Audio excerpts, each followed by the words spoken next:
Nous voilà 2 ans auparavant. Je scrollais tranquillement sur mon téléphone quand tout d'un coup, je tombe sur une vidéo totalement dingue. Un vol dans les montagnes, ultra fluide, avec un cadrage que je n'avais jamais vu auparavant. Je ne comprenais même pas comment cela a pu être filmé.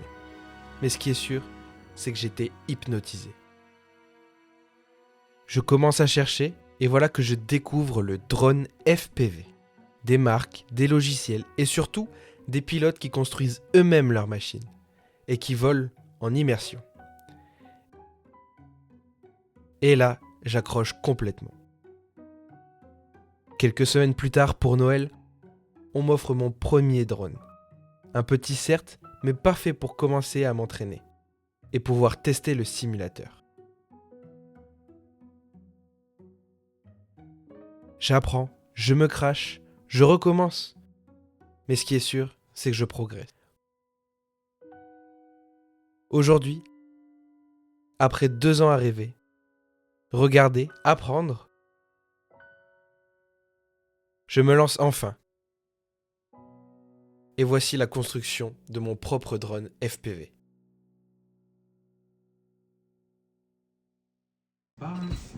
Déballage, unboxing. Donc on débute avec le chargeur de batterie, Matisse. Donc pour l'appareil, petit câble qui va avec, le carton de côté, et on peut déballer ça. Donc classique, branchement externe, enfin d'alimentation, branchement en façade pour les différents types de batteries, bouton pour choisir. Ensuite on passe à la frame, donc des petits autocollants pour commencer, une petite attache pour la lipo, des petites impressions en TPU pour le passage de câbles et les antennes et tout ça, et puis là le kit de la frame avec toute la visserie, toutes les pièces et tout. Et puis il y a une petite lime offerte. J'en avais déjà une petite, mais là j'en aurai une un peu plus résistante. Ensuite, on retrouve les moteurs, donc forcément 4. À l'intérieur, on retrouve le moteur emballé, avec les câbles déjà bien propres, de la visserie. Et après, il y a un autocollant, c'est un autocollant ça? Je sais pas, un petit patch de la marque. On dirait un autocollant, mais... et puis ça doit être les caractéristiques. Bon, après, c'est les 4 mêmes, je vous déballe pas tout. Je mets ça de côté. Ensuite, on passe au RX Crossfire, donc l'antenne. C'est la petite cellule bien emballée dans un plastique électro-résistant, je sais pas comment on dit. Donc ça c'est la petite puce qui va recevoir les ordres de la télécommande avec la petite antenne. Et puis là, des petits câbles et puis un thermo rétractable pour le protéger. Ensuite, on a la petite stack de chez SpeedyBee. Donc quand on ouvre, on a les deux parties et juste en dessous, on a les accessoires. Donc de la visserie, le condenseur, des petits câbles pour la communication et puis le gros câble d'alimentation avec les finishes qui ont déjà été préparés. Ensuite, on a les hélices qui m'ont l'air immenses. Alors j'espère que je me suis pas planté dans les tailles, on verra bien. J'ai pris 2 kits en me disant, comme ça si jamais j'en ai qui pètent ou qui s'abîment, j'en ai de rechange. Mais bon, si c'est pas la bonne taille, c'est un peu plus. Ensuite, on a acheté une lipo, donc c'est une 150C à 1050 mAh. Donc voilà, après les caractéristiques, voilà, c'est juste une batterie. Il en faut bien une pour pouvoir tester la machine quand on la fabrique et tout ça. Donc j'en ai pris une d'avance pour le câble. Le plus gros de cette commande, la petite télécommande. Bon, je l'ai déjà ouvert, mais elle était dans ce petit bouchon là. Voilà, c'était dans un CT protégé. Donc là, il y a la petite pochette par-dessus, j'ai déjà mise. Et voilà, la nouvelle télécommande, qui a l'air vachement efficace, la petite antenne. Il y a franchement plein de boutons, c'est cool. Il y a même des petits boutons derrière. La petite TBS Tango 2, c'est pour moi celle la plus complète en termes de communication, de boutons, de type de protocole, de cette forme-là. Voilà, tout simplement. Bon, vous remarquerez qu'il manque la caméra et le casque, les 2 essentiels pour un drone en immersion au final. Ne vous inquiétez pas, ils arriveront tous les 2 dans une prochaine commande.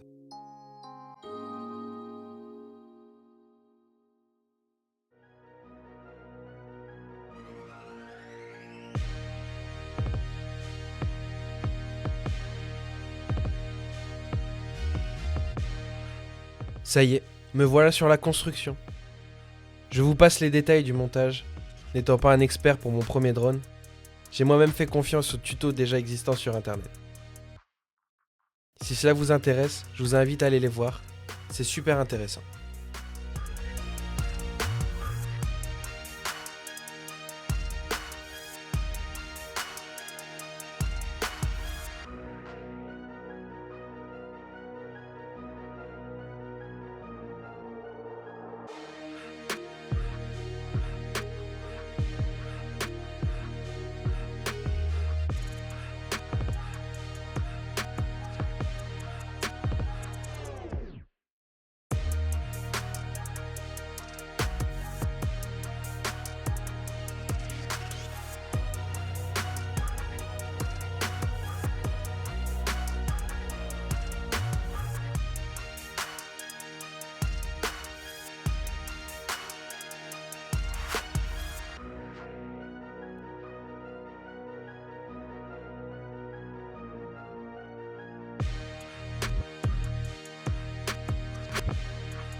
que je vous explique. J'ai branché mon RX et toutes les connectiques ici sont faites. Il me manque plus que la caméra qui va bientôt arriver. J'aimerais binder mon RX à ma manette. Pour ça, il faut que j'alimente la carte avec la lipo. Sauf que je n'ai pas de smoke stopper pour vérifier si mes branchements sont corrects. Donc plusieurs solutions s'offrent à moi. Première solution, un multimètre. J'en ai un qui n'est pas spécialement de bonne facture, mais avec lequel je peux déjà déceler une partie de ce que j'ai besoin. Ensuite, je ne promets rien. ChatGPT me propose des smoke stoppers DIY avec des ampoules ou des résistances. On teste tout simplement. Mais tout ça dans le but de ne pas cramer mes cartes.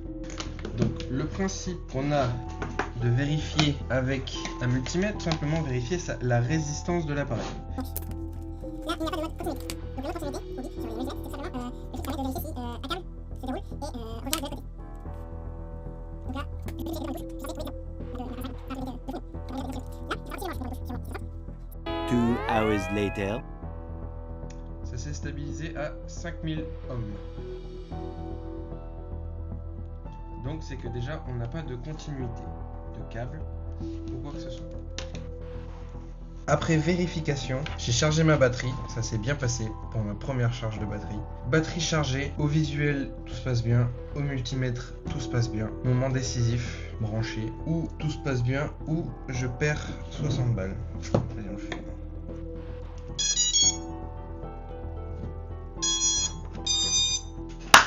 Oui.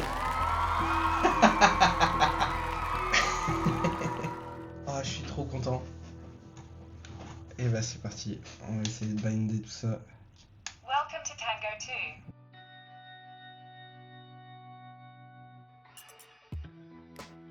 Ça y est, après le montage, on passe à la configuration. C'est la partie la plus compliquée pour moi. C'est super dur de comprendre tous les différents programmes, systèmes et autres paramètres à implanter dans le drone. Je remercie Culture FPV pour leur tuto des logiciels et de la configuration. Sans eux, c'est sûr que j'aurais jamais pu y arriver tout seul.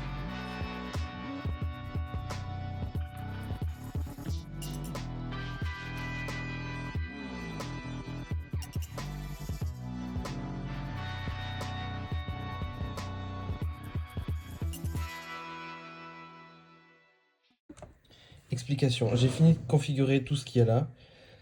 Il manque juste la caméra. J'ai réussi à configurer correctement les moteurs. Bon, du coup, il va faire un truc bizarre, mais... Ok.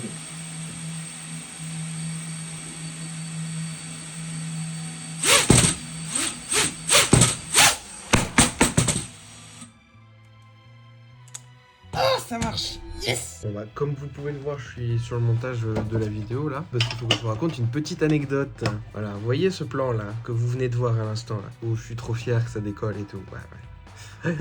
Bah, j'étais tellement fier que j'ai voulu le montrer à mes potes, j'ai décollé, tout ça. J'avais pas le casque ni la vue du drone en fait. Donc voilà. J'ai fait tomber le drone. Et la batterie n'a pas aimé. Tiens. Mais non. Voilà, la batterie a bien mangé. Là, toutes les cellules sont pliées, écrasées. Il y a un problème dans les... Il y avait... Ah oui, parce que je n'ai pas tout dit, bien sûr. Il y avait un problème dans les paramètres avec la télécommande. Donc le drone, au lieu de tourner sur lui-même, il a fait ça comme ça. Donc il s'est écrasé sur la batterie. Elle a bien mangé. Du coup, je ne l'ai pas rebranché depuis, je ne l'ai pas réutilisé ou quoi que ce soit. Elle est dans une petite boîte fermée avec marqué fragile. Je ne sais pas ce que je dois en faire.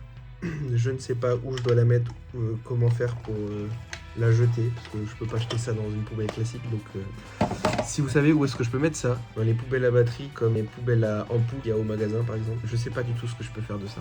En tout cas, c'est la fin de ce premier épisode. Merci d'avoir regardé jusqu'à la fin. Il y a un épisode 2 qui va arriver où vous aurez le premier vrai décollage avec vue du drone. Ça sera plus intéressant quand même. N'hésite pas à mettre un pouce bleu si t'as kiffé la vidéo et n'hésite pas à t'abonner, ça soutient la chaîne. Merci.